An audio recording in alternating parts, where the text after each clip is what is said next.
家好，咁我而家咧就係喺尖沙咀加拿分道，咁啊見到好多人啦。今日咧就係3月8號嘅38婦女節，哇！呢條加拿分道嗰個人流同埋上邊金巴利道嘅人流簡直就係差天共地，因為金巴利道嗰邊咧就靜英英嘅，人都冇隻嘅，跟住而家去到一出翻加拿分道啊，哇！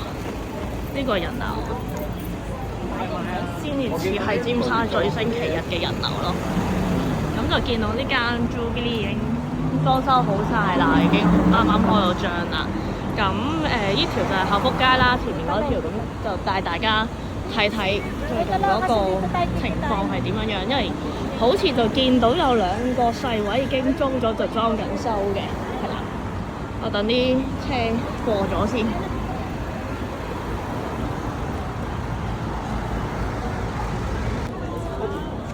睇翻呢間 hashtag 麵包都仲係咁多人啦，咁跟住係啦，我講就係呢一間啊，即係之前做呢個外賣甜品鋪嘅，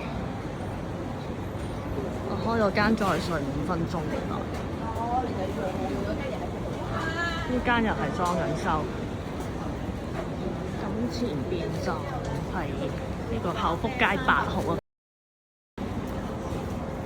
據我所知，厚福街8號都係比較多吉鋪，因為佢個環境始終都係比較入啦，同埋都係一啲銀座式嘅商場。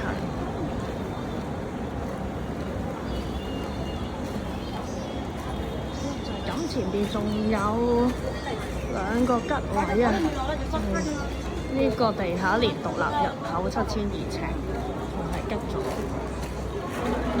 仲有一間吉鋪。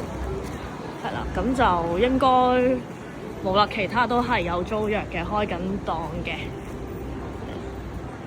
就係呢間啦，呢間應該係厚福街5至6號啊。好，就係咁多先。